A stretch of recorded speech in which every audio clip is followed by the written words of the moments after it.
जय Guru ji. Satsang by Jaya aunty on 11th August 2014।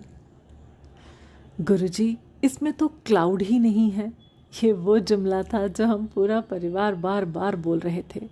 गुरु जी हमारी छोटी छोटी बातों को कैसे सुनते हैं और पूरा भी करते हैं, चाहे वो कुछ भी क्यों ना हो।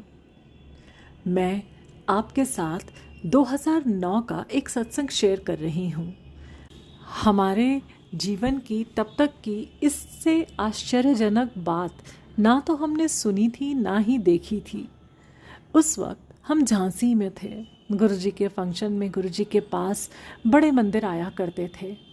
उस वक्त ना ही गुरुजी का स्वरूप इतनी आसानी से मिलते थे, ना ही लॉकेट आदि। हम इनके लिए एक संगत तुअर आंटी पर निर्भर रहते थे।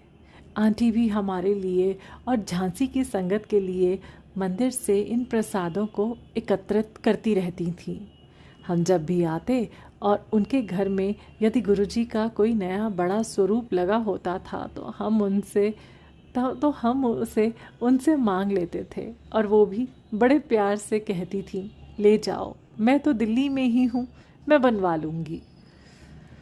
ऐसा ही हुआ जब हमने पहली बार बड़े मंदिर का फ़ोटो लगा देखा। बड़े मंदिर का पूरा दर्शन अपने आप में अनोखा था। हमने आदतन मांग लिया और उन्होंने कहा कि उन्हें पता था कि हम इसे ले जाएंगे, इसलिए उन्होंने दूसरे के लिए भी ऑर्डर दे दिया है। बड़े मंदिर को हम लोगों ने बहुत बार शांत होकर अनेक रूप में देखा हुआ था। इस कारण इसे देखते ही मैंने आंटी को कहा कि इसमें तो क्लाउड ही नहीं है। बात ऐसी थी कि शिवलिंग के पीछे का सारा आकाश नीला था, जैसे किसी ने नीले रंग से पेंट कर दिया हो। इतना बड़ा आकाश और एक बादल का टुकड़ा नहीं, ये हमें नेचुरल नहीं लग रहा था। बच्चों ने भी कहा कि गुरुजी, इसमें तो क्लाउड ही नहीं है। हम उस दर्शन को लेकर झांसी आ गए। वहाँ भी हमारे सारे हेल्पर्स गुरुमय हो चुके थे। जब उन्हें पता चला कि ये मंदिर का दर्शन है तो बड़ी श्रद्धा और भक्ति के साथ उसे दीवार पर लगाया। लगाते वक्त कारपेंटर के साथ हमारे स्वीपर भैया और क्लीनर भैया भी थे, जो गुरुजी के मंदिर आ चुके हैं। मैं सबको एक ही बात कहती थी कि पता नहीं क्यों इसमें क्लाउड नहीं है। 2-4 दिन ही बीते थे।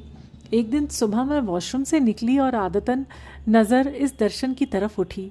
अचानक मैं हैरत से चीख पड़ी, विनय, ये क्या है? मेरे पति विनय, जो वहीं योगा कर रहे थे, उन्होंने मुड़कर दर्शन की ओर देखा। हम जहाँ खड़े थे वहीं जड़ हो गए। दर्शन के राइट कॉर्नर से बादल उठ रहे थे और शिवलिंग की ओर बढ़ रहे थे। दर्शन में बादल चल रहे थे। एक के बाद एक हम दोनों हाथ जोड़े इस हैरत करने वाले नज़ारे को देखते जा रहे थे। कुछ मिनट तक बादल आते रहे, जब तक कि लेफ्ट कॉर्नर तक ना पहुंच गए।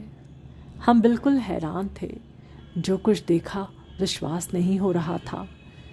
मन में आ रहा था कि ऐसा तो नहीं कि पहले से क्लाउड थे पर हमारी नज़रों में नहीं आया हो, आदि आदि। गुरुजी का अपना एक अलग स्टाइल है, जो मैं जब से गुरुजी से जुड़ी तब से वाकिफ़ थी। गुरुजी मुझे जो भी देते या कहते उसका प्रूफ भी दे देते हैं, जिससे मैं किसी भ्रम में ना रहूं। उस दिन भी वही हुआ। क्लीनर भैया आए, जैसे ही नज़र पड़ी कहते हैं, ये बादल कैसे आ गए?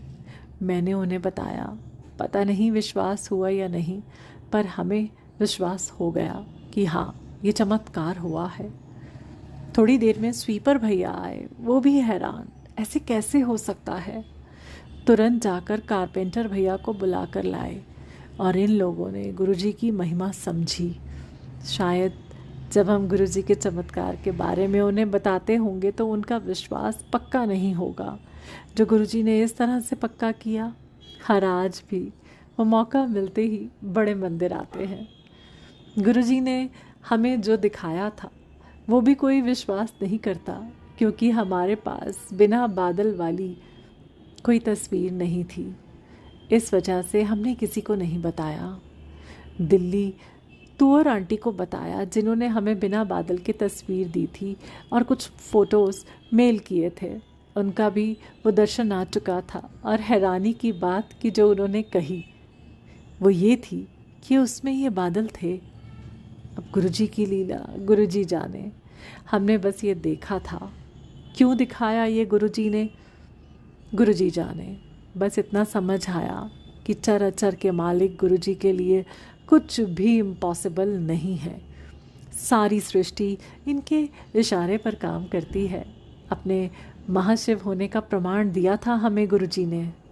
मेरे पास बादल वाली ही तस्वीर है जो मैं पोस्ट कर रही हूँ। जय गुरुजी।